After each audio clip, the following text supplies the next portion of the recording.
নমস্কাৰ মই শ্ৰী আৰু এই মুহূৰ্তত জনাব বিচাৰিছো টাইমিটৰ প্ৰত্যেকগৰাকী দৰ্শকক যে একেদিনাই 12 জনকৈ ব্যক্তিৰ মৃত্যু হয় জিএমচিএইচত কোভিডত আক্ৰান্ত হোৱাৰ ফলত আৰু তাৰ পিছতে উদ্বিগ্ন হৈ যায় স্বাস্থ্য মন্ত্ৰী তথা মুখ্যমন্ত্ৰী আৰু স্বাস্থ্য মন্ত্ৰী নিশা 1:30 বজাতকৈ উপস্থিত হয় জিএমচিএইচত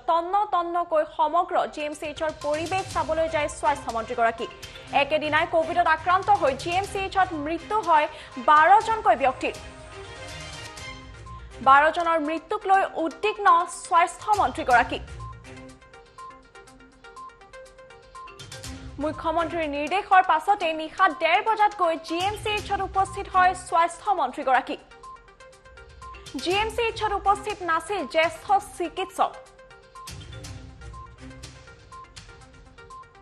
জ্যেষ্ঠ চিকিৎসকক অন ডিউটিত নাপাই ক্ষুণ্ণ হয় স্বাস্থ্য মন্ত্ৰীগৰাকী তন্নকৈ পৰীক্ষা কৰিলে জিএমচিএইচৰ পৰিস্থিতি প্ৰত্যেকটো মহলাত গৈ স্বাস্থ্য মন্ত্ৰী তন্নকৈ পৰীক্ষা কৰিলে আৰু লগতে সোমবাৰৰ দিনটোত কোভিডত মৃত্যু হৈছে 42 জনকৈ ব্যক্তি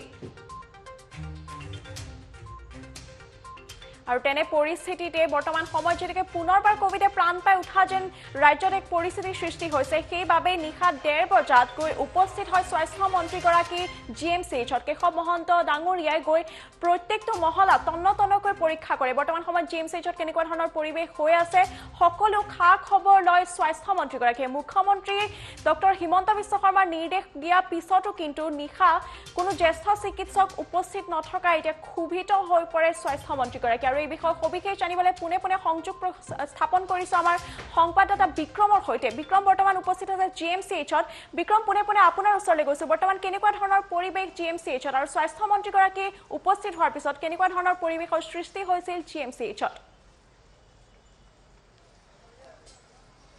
হয়ছে নিশ্চিতকৈ ক'ব লাগিব মই এই মুহূৰ্তত উপস্থিত আছো জিএমচিএইচত আৰু এক উদ্বেগজনক খবৰ বুলি ক'ব লাগিব কিয়নো কালিৰ দিনটোত ৰাজ্যত কোভিডত 42 জনকৈ কোভিড আক্ৰান্তৰ মৃত্যু হৈছে আৰু তাৰে আটাইতকৈ ডাঙৰ খবৰটো হৈছে 42 জনৰ ভিতৰৰ 12 জনে হৈছে জিএমচিএইচত মৃত্যু ঘটিছে কোভিডত আক্ৰান্ত হৈ কালিৰ দিনটোত আৰু তাৰ পাছতে স্বাস্থ্যমন্ত্ৰী মুখ্যমন্ত্ৰীক উদ্বিগ্ন হৈ পৰা পৰিলক্ষিত হ'ল মুখ্যমন্ত্ৰীৰ নিৰ্দেশৰ পিছতে স্বাস্থ্যমন্ত্ৰী কেশৱ মহন্ত জিএমচিএইচত উপস্থিত হ'ল মই পৰিৱেশটো দেখাইছো আজিৰ পৰিৱেশটো এয়া হৈছে জিএমচিএইচৰ কোভিড হাস্পাতাল আৰু এই কোভিড হাস্পাতালতে কালি 12 জনকৈ কোভিড আক্ৰান্তৰ মৃত্যু হয় কালিৰ দিনটোত 42 জন কোভিড আক্ৰান্তৰ ইয়াৰে 12 জন জিএমচিএইচত মৃত্যু ঘটায় আৰু তাৰ পাছতে স্বাস্থ্যমন্ত্ৰীক উদ্বিগ্ন হৈ পৰা পৰিলক্ষিত হয় আৰু নিশাৰ ভাগত জিএমচিএইচত কোভিড পৰিস্থিতি বুজ ল'বৰ বাবে স্বাস্থ্যমন্ত্ৰীগৰাকী আহি উপস্থিত হয় কিন্তু অতিকে লক্ষণীয় বিষয়টো হৈছে যে যিহেতু মুখ্যমন্ত্ৰীগৰাকীয়ে কিছুদিনৰ পূৰ্বে নিৰ্দেশ দিছিল যে কোভিড হাস্পাতালত আচলতে জ্যেষ্ঠ চিকিৎসক নিশাৰ ভাগত থাকিব লাগিব প্ৰতিটো সময়তে থাকিব লাগিব কিন্তু স্বাস্থ্যমন্ত্ৰীগৰাকীয়ে কালি কোনো ধৰণৰ জ্যেষ্ঠ চিকিৎসকক আহি দেখা নোপোৱাৰ অভিযোগ উঠিছে আৰু তাৰ পাছত এনেধৰণৰ এতিয়া প্ৰশ্ন উত্থাপিত হৈছে যে জ্যেষ্ঠ চিকিৎসক নথকাৰ বাবে এই 12 জনকৈ কোভিড ৰোগীৰ কালিৰ দিনটোত জিএমচিএইচত মৃত্যু ঘটিল নেকি নে বিভিন্ন সময়ত অক্সিজেনৰ অভাৱত কোভিড ৰোগীৰ মৃত্যু ঘটা বুলি এটা অভিযোগ উত্থাপিত হৈ থাকে গতিকে তেনে ক্ষেত্ৰত প্ৰশ্ন উত্থাপিত হৈছে যে জ্যেষ্ঠ চিকিৎসকৰ চিকিৎসাৰ গাফিলতি নে চিকিৎসক নথকাৰ বাবেই নে অক্সিজেনৰ অভাৱত মৃত্যু ঘটিছে তাক কিন্তু এতিয়ালৈকে জানিব পৰা হোৱা নাই সমগ্ৰ ঘটনা এতিয়া ৰহস্যৰ আৱৰ্তত সোমাই আহিছে এই 12 জনকৈ কোভিড আক্ৰান্তৰ ঘটনা এতিয়া ৰহস্যৰ মাজত সোমাই পৰিছে আৰু মুখ্যমন্ত্ৰী আৰু স্বাস্থ্যমন্ত্ৰী উদ্বিগ্ন হৈ পৰা পৰিলক্ষিত হৈছে শ্ৰী হয় বিক্ৰম যেহেতুকে আপুনি জনাইছে যে 12 জনকৈ ব্যক্তিৰ কালি জিএমচিএইচত মৃত্যু হৈছে কোভিডত আক্ৰান্ত হোৱাৰ ফলত তেনে পৰিস্থিতিত আকৌ জ্যেষ্ঠ চিকিৎসকগৰাকী উপস্থিত আছিল সেই বিষয়ে কিবা ব্যৱস্থা গ্ৰহণ কৰিব নেকি আহিবলগীয়া সময়ত নিশ্চিতকৈ শ্ৰী ক'ব লাগিব যে কালি যিহেতু কোনো ধৰণৰ জ্যেষ্ঠ চিকিৎসকক নিশাৰ ভাগত আহি কেশৱ মহন্ত ডাঙৰীয়াই নাপালে বুলি এটা অভিযোগ উত্থাপিত হৈছে এনে সময়ত আমি এটা অধিক তথ্যৰ বাবে আমি উচ্চ পৰ্যায়ৰ বিষয়াৰ লগত আমি কথা পাতিবলৈ চেষ্টা কৰি আছো গতিকে এনে ক্ষেত্ৰত এতিয়া কি ধৰণৰ ব্যৱস্থা গ্ৰহণ কৰিব যিসকল জ্যেষ্ঠ চিকিৎসকৰ কালি নিশাৰ ভাগত দায়িত্ব আছিল সেই বিষয়টো কিন্তু এতিয়া লক্ষণীয় হ'ব আৰু আমি অধিক তথ্য উচ্চ পৰ্যায়ৰ বিষয়াৰ লগত কথা পাতি জিএমচিএইচৰ অধীক্ষকৰ লগত কথা পাতি আমি কিছু সময়ৰ পিছতে আপোনালোকক জনাব পাৰিম হয় যেহেতুকে আপুনি জনাইছে যে 12 জনকৈ ব্যক্তিৰ মৃত্যু হৈছে সেই বিষয়ে এতিয়া জিএমচিএইচৰ কৰ্তৃপক্ষ কোনো ব্যক্তিৰ পৰা জানিব পৰা হৈছে নেকি যে হঠাৎ 12 জনকৈ ব্যক্তিৰ কিদৰে মৃত্যু হ'ল অক্সিজেনৰ অভাৱ নে কোনো ক্ৰিটিকেল কণ্ডিশ্যনত আছিল এনেকুৱা ধৰণৰ কাৰণ জানিব পৰা হৈছে নেকি বৰ্তমান সময়লৈকে হয় নিশ্চিত কৈছোঁ ক'ব লাগিব যে মই ইতিমধ্যে কৈছোঁ যে এই 12জন কোভিড ৰোগী কিয় আচলতে কালিৰ দিনটোত মৃত্যু হ'ল জ্যেষ্ঠ চিকিৎসক নথকাৰ বাবে নে চিকিৎসাৰ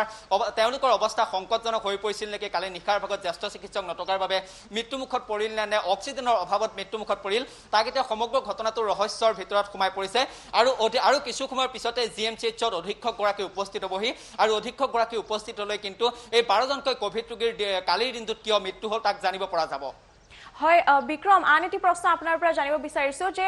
বৰ্তমান সময়ত কোভিডত আক্ৰান্ত হৈ কিমানজন ব্যক্তি বাৰু GMCHত বৰ্তমান সময়ত চিকিৎসাধীন হৈ আছে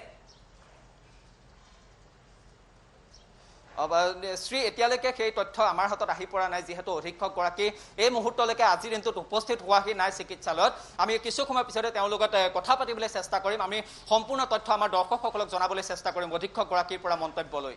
হয় নিশ্চয়কৈ ধন্যবাদ জনাইছো বিক্ৰম আপোনাক যেহেতুকে অধীক্ষকগৰাকী ইতিমধ্যে উপস্থিত হোৱাহি নাই GMCHত সেই বিষয়ে সবিশেষ তথ্য বিক্ৰমৰ পৰা জানিব পৰা যোৱা নাই কিন্তু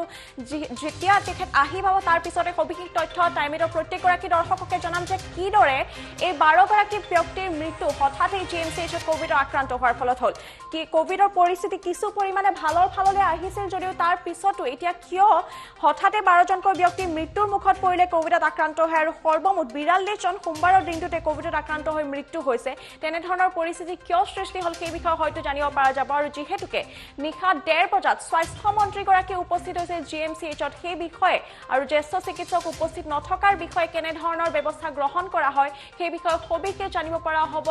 আৰু সেই বিষয়ে জনাম টাইমিটৰ প্ৰত্যেকগৰাকী দৰ্শককে কিছু সময় পিছতে